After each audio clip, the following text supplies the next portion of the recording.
Vamos a platicar la diferencia que existen entre las pruebas y las baterías enfocados en la neuropsicología. Primero, hay que definir lo que es la psicometría. La psicometría es la parte de la psicología que se encarga de hacer mediciones de tipo cuantitativo de los procesos psicológicos, es decir, se asigna un número. ¿Y de qué se va a apoyar?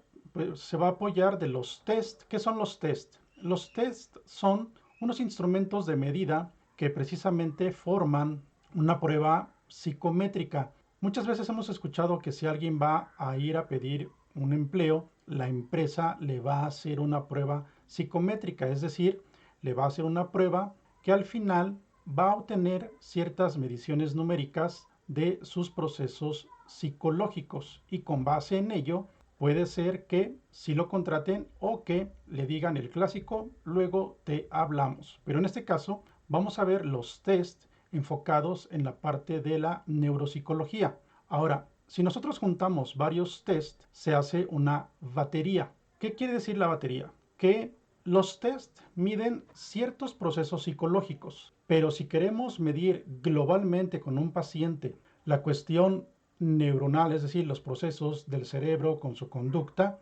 un conjunto de test nos van a hacer una batería. Hay baterías que ya están armadas precisamente para evaluar ciertas características para con un paciente. Entonces, por esa razón tenemos aquí dos imágenes que pueden representar dos tipos de test que en conjunto forman una batería. Ahora, ¿qué es la evaluación neuropsicológica? Es la que nos proporciona el estado mental cognitivo, es decir, la parte de el razonamiento, la parte de la memoria, pero también vamos a medir o vamos a obtener datos del estado afectivo de esa persona. ¿Qué quiere decir? ¿Cómo se relaciona con los demás? Si nosotros estamos detectando que tiene problemas de memoria, pero eso ya le está afectando en su relación para con los demás, entonces ya estamos hablando de problemas serios, ¿sí? Es decir, se está afectando a la persona, pero también está afectando a otras personas. Entonces, por esa razón dice que nos va a proporcionar el estado mental, cognitivo y afectivo de ese paciente.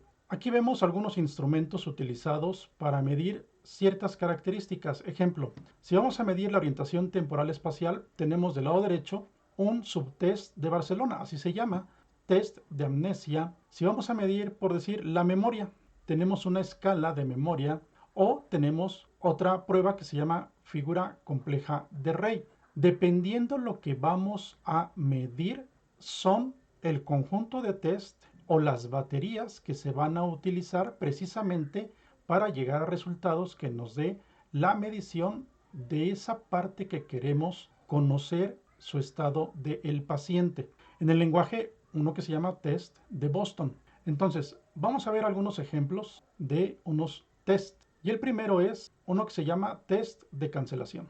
¿Qué quiere decir este? Vamos a darle al paciente una serie de letras y contra cronómetro vamos a medir lo siguiente. Le vamos a decir, ¿sabes qué? Tienes que cancelar las letras A. Entonces él tiene que ir viendo las letras y donde se encuentre la A, cancela. Pero ¿qué pasa? Que tiene que ser velocidad, ubicación visual espacial de dónde está la letra. Si le queremos incrementar el grado de dificultad, entonces ahora será, vas a marcar la letra G, pero que antes tenga una letra T, ¿sí? ¿Qué quiere decir? Que él tiene que marcar la letra G que antes tiene una letra T y precisamente se van contando los errores que él pueda tener. Todo es contratiempo precisamente para medir esa reacción que tiene el paciente. Vamos con otro ejemplo. Este que se llama retención de dígitos. Se divide en dos partes. La primera parte es decirle, te vamos a enunciar unos números. Ejemplo aquí, 8, 2. Él tiene que responder 8, 2. 5, 6. Él tiene que responder 5, 6. Si se fijan, se hace una pausa entre un número y otro. Y él lo único que tiene que hacer es repetirlos en ese orden.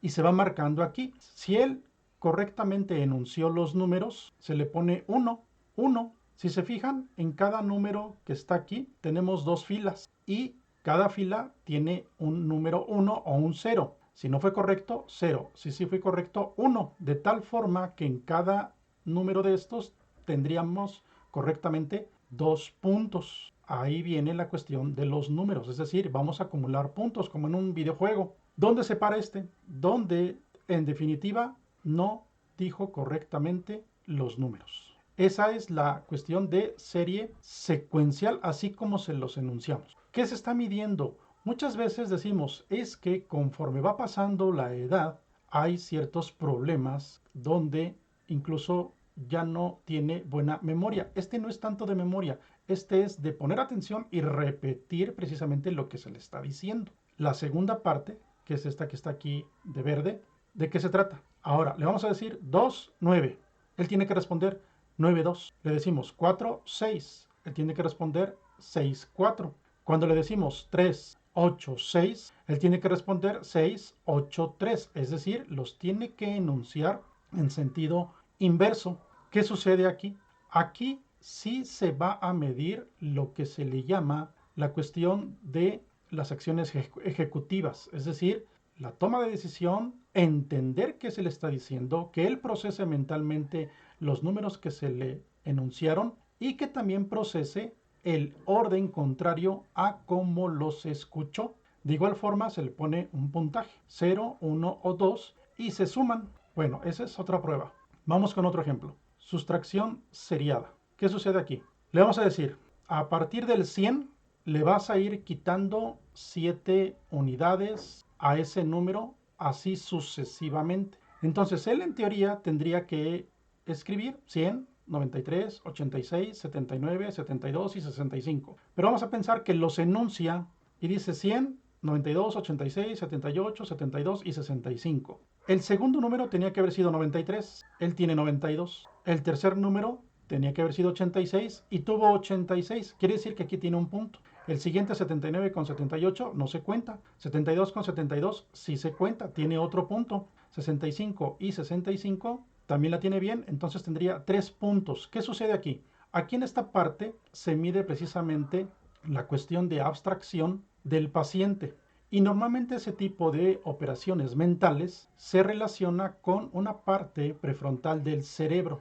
¿Qué quiere decir? Que si este paciente tuviese algún tipo de lesión en esa parte, posiblemente tendría muchos problemas para hacer este tipo de test, ¿sí?